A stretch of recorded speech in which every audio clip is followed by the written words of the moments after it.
This is my presentation for Dock to Stock for Tailored Services. My name is James Dodson, and I'm going to go ahead and give the presentation. So here we go. Just a little bit of information about me, who I am.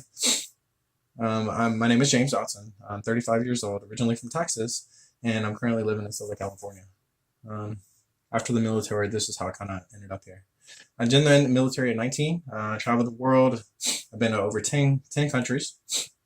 I've done lots of cool stuff, and I'm 1 week away at the time of this video from finishing my bachelor's degree in business and applied management. So please forgive me, by the way, I got a cold. So my experience, what I bring to the table, what I've learned in my journey. Since 2005, I've been working within the warehouse environment. The last 6 years of which I have been spending in a 3PL industry. Now, 3PL industry, which I'm going to get into a little bit more later, deals in nothing but e-commerce. It's all e-commerce. I've done just about all aspects, including receiving, shipping, QCing, packing, driving a forklift, loading and unloading trailers, helping people grow, develop, hiring and firing people.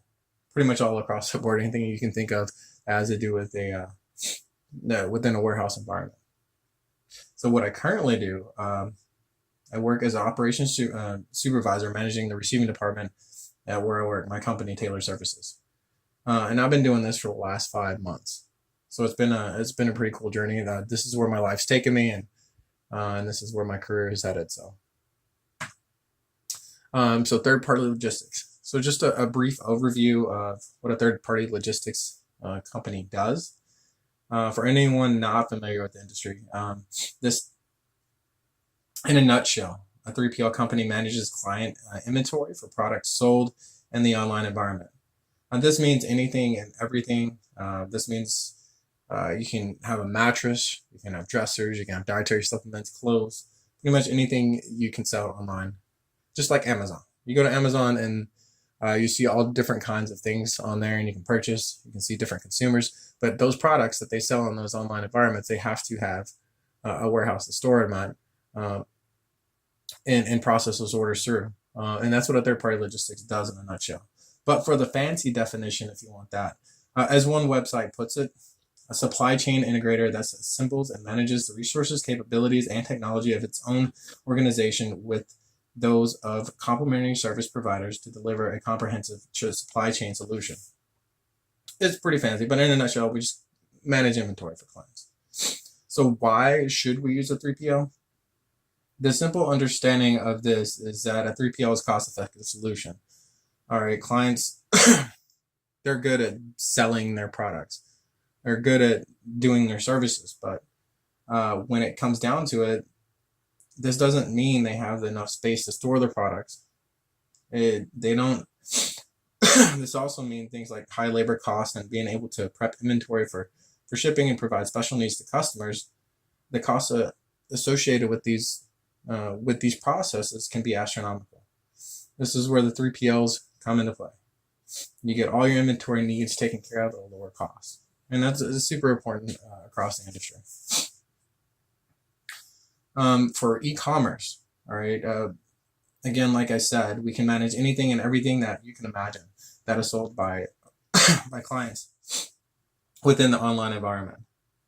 And we only interact with the clients. We don't specifically deal with the customers, okay? And that's just, if Nike's selling stuff online, we'll have their shoes or their products in our warehouse, and then we'll just ship them out to a customer when somebody orders something online. And ultimately, we're inventory control specialists. Excuse me. This is what we do and who we are. This is what we do best. All right. For dock to stock, what does dock to stock even mean? This simply means any products that need to be put away into a location. This means receiving, returns, back to stock products, including overages, canceled orders, and incorrect product, which I'll get more into later.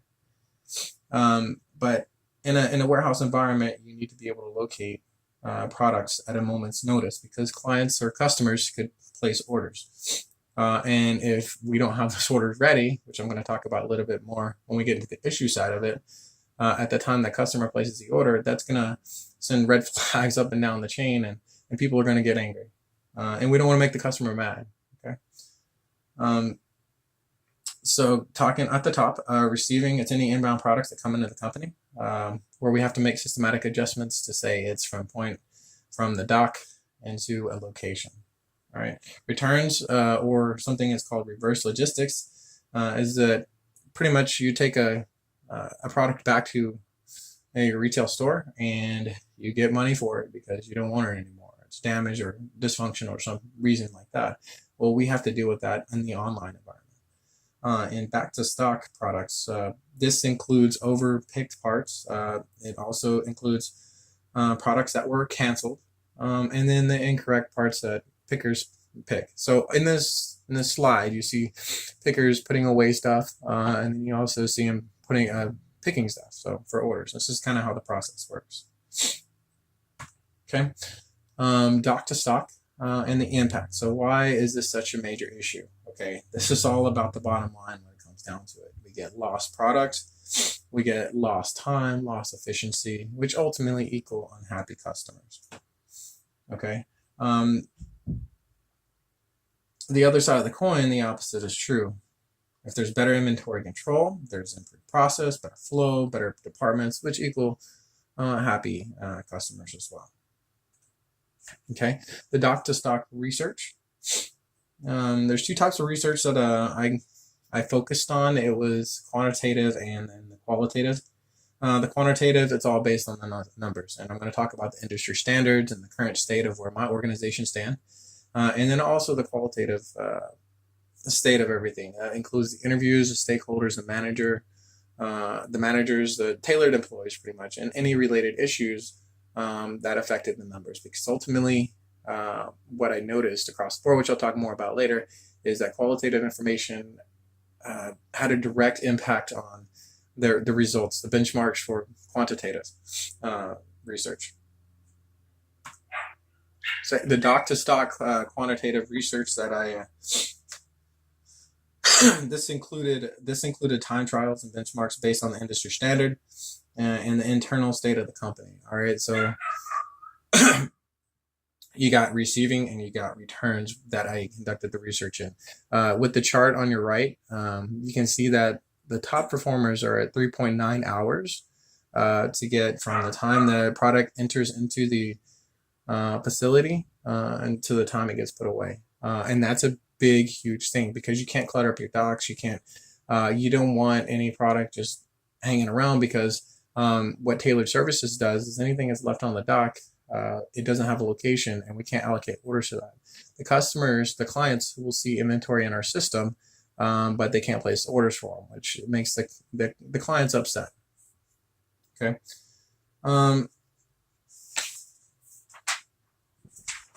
Just 1 second. Issues that we have that are related are back to stock. We have overages, canceled orders, and incorrectly pulled products. Okay. I'm going to get on the next slide. I'm going to go all into that. So the qualitative research. So on this slide, we're showing the number of orders we had, which is the blue line. All right, that's the order total for that day. You can see the dates there at the bottom. I did this on a 2-week study. It roughly averaged between 8,000 orders down to 4,000 orders on any given day. And of course, the more orders that we had, the more issues that we had related to products or to orders, product issues. So we had overages, had canceled orders, and we had incorrect product pulled. The average for the overage was 3.6 incorrect pulled orders, or yes. And then the canceled orders, we had about 5.8 on a given day. And then the incorrect product, we had about 4.4 on average. So those numbers are pretty high. That means every single day, on average, we're going to have 6 canceled orders. And that's like doing double work. And in our industry, we don't have time to do double work. And with the qualitative research that I'm going to get into, a lot of concern with how we manage our resources based on the priorities of the customer orders or assembly projects that we had to do for the customers. The customers are The one thing is that you're going to hear customers all day long yelling and screaming about getting their orders out the door. So that kind of puts, because they're paying our company to do that job, that's their priority. As far as internal processes, they're not so much worried about that. They pay us to take care of their product and manage the product. So going on to the next slide with the qualitative research. The types of research I did was the interviews and the stakeholders. The qualitative research brought back some interesting results, though, which had a direct impact on the quantitative data. Like I said, Dock to Stock is all about efficiency and performance. The quicker we get the product put away into a location, the quicker it's available for customers, which I explained earlier. With the interviews that I did between the stakeholders mainly were concerned about because there were so many products that was missing, and a lot of it had to do with the return area. And one of the research I conducted at the beginning of this assignment was looking at the returns. There's about 40 pallets of returns.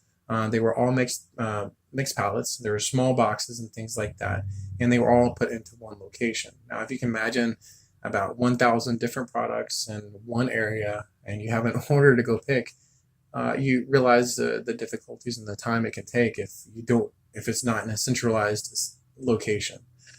But through that process,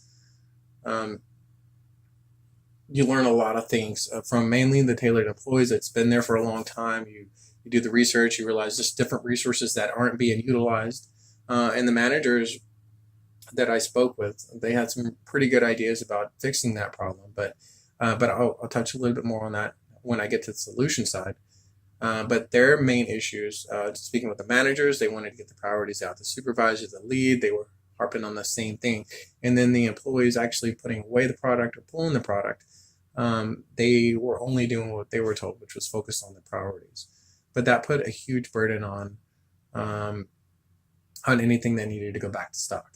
But during this research process as well, it was during the peak seasons that I had to take everything into consideration, or during the peak time where most of the orders were.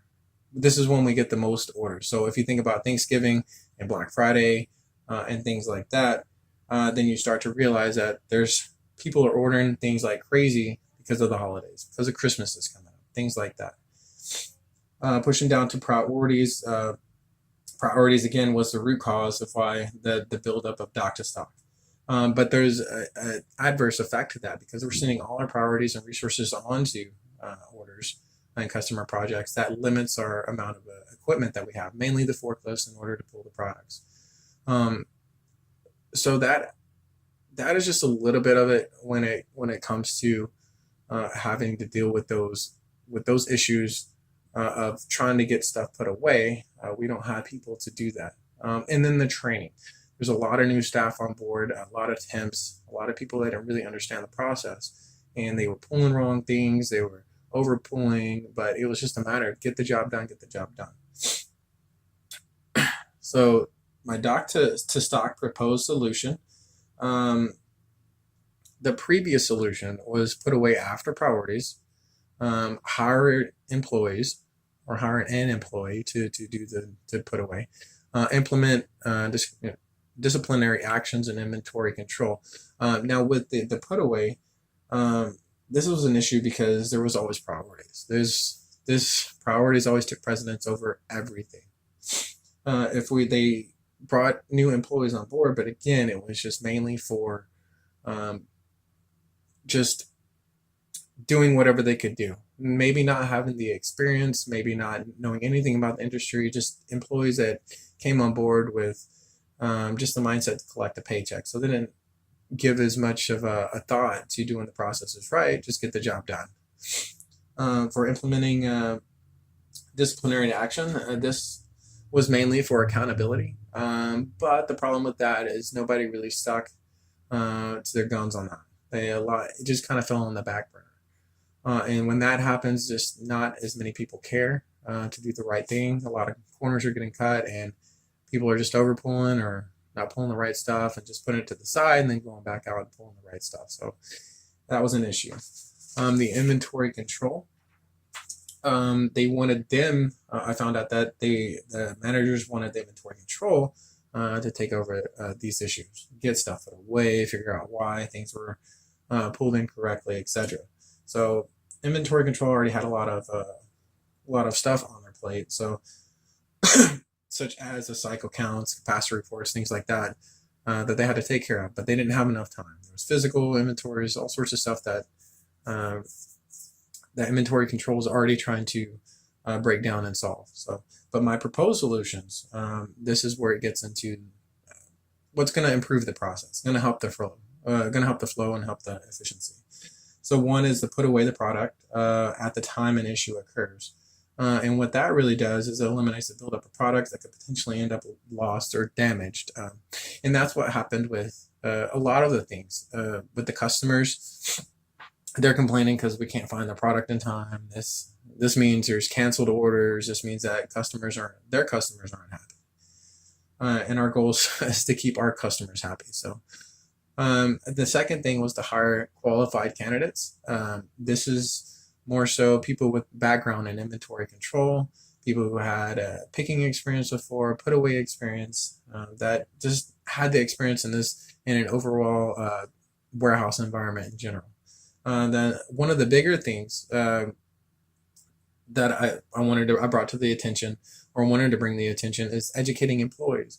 By educating employees, you can provide proper training, especially for the new and uprising employees that are coming on board. And then you want to educate current employees so you can get them to the final solution that's cross-trained. So this gives, when there's downtime and we need help in different areas, you got employees that can do just different things that they couldn't do before. Excuse me. Okay. Doc to stock solution implementation. I got 4 steps on this. One is the constant communication. You have to constantly communicate any issues that are going on, any changes that are coming up, to include you want to be able to communicate any expectations associated with going forward after the change has been implemented. This gets employees on board. That open door filters or allows for communication flow about any concerns that are going on, and it allows employees to feel empowered as well. And they have the opportunity to provide any concerns with that change.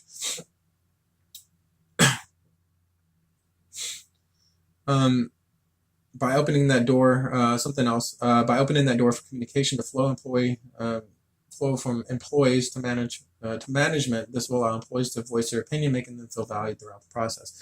And that's a big thing. If employees don't feel like they can communicate anything, or feel like they have a say in the matter when it comes to changes, it just kind of demoralizes the employees. And we want to keep our employees happy, feel like they have opportunity at the company. Step 2, setting up a training schedule. This also includes the cross-training. So the first thing is they noticed that employees coming on board weren't getting properly trained. And that's something that needs to happen, as well as in training the staff that is on board, but setting up classes and things like that in order for the company to have better quality employees that focus on doing the right things. All right. Which brings us to step 3 is hiring qualified candidates. This may not be an easy feat. When it comes to the bottom line, companies don't want to spend the money unless they have to. But with the training, I believe that can help boost the company to get it within that 1% that we're trying to get to. Hiring even more qualified candidates, that's just gonna boost our potential as a company overall. And then step 4 is actually disciplining employees and providing for rewards for employees that do a good job and follow process and help to maintain the processes. Okay. Doc to stock implementation evaluation. The quantitative evaluations, of course, we're going to worry about the benchmarks. This is the time trials. And in order to measure the effectiveness of the implementation, we'll be looking at the current analysis versus the results of the change, and I want to do that after 1 month. And kind of continuing on that cycle after every month after until we feel like we've gotten to where we want to get to. Again, this is within that top 1%, that 3.9 hours from dock to stock. This will give us time to make sure everyone is properly trained within this 1 month, and we have new personnel in place. Because we have our current dock to stock times, this will be one of the first things we remeasure and compare results against. Secondly, we will compare the numbers of our overpicked products. Okay, canceled orders and incorrectly picked products to the current numbers. The last quantitative measure I want to compare is the reverse logistics process times. For those areas in which are not performing as planned, I will also I want to focus more on understanding the issues that hold us back from reaching that goal of meeting the industry standard of dock to stock times. All right, and that's all built into the quantitative. It's all numbers. It's all like, how are we reaching the numbers we want to get to? For the qualitative evaluations, I believe the training provided will have a direct impact on quantitative numbers. I believe you have people that know what they're doing, that do the right things. This is going to lower down the amount of issues of overpicks and incorrectly picked products. It'll also give us, because when you know what you're doing, you can learn different, more efficient routes of doing things. Not necessarily taking shortcuts, but you have a better idea. It's more like a muscle memory at that point. Excuse me. And then I'm just going to kind of read what I had with the quantitative results on my notes real quick. I believe that the training provided will have a direct impact on the quantitative results. This includes dock to stock times, a reduction in incorrectly picked products, and a better efficiency as employees doing their job will be more concerned about doing the job correctly due to management enforcing disciplinary actions and also the added reward system. This change will in turn have a positive impact on organizational performance and improve customer satisfaction. Ultimately, the goal of change is to make sure organizationally we are hitting the industry standard of being within the top 10% nationwide from dock to stock times. And I know that at a certain point, we had to hit some really good numbers, and we had to be super in line with the processes, because we are in the top 100 of 3PL companies. And we've kind of fallen behind, but I think that because of the transition we made, especially because of the peak season, this had a major impact on our results as a company. Finally, the dock to stock conclusion. I believe implementing the solution provided, this will have a positive impact on our standing as a 3PL company. The ultimate goal as a company is to be within the top 1% of 3PL providers nationwide. We already reached the top 100. We want to get even better. We want to focus on doing things right. The way this will happen is through change management, through better efficiency, sticking to processes, which ultimately keeps customers happy. And finally, here's my resources, and thanks for watching.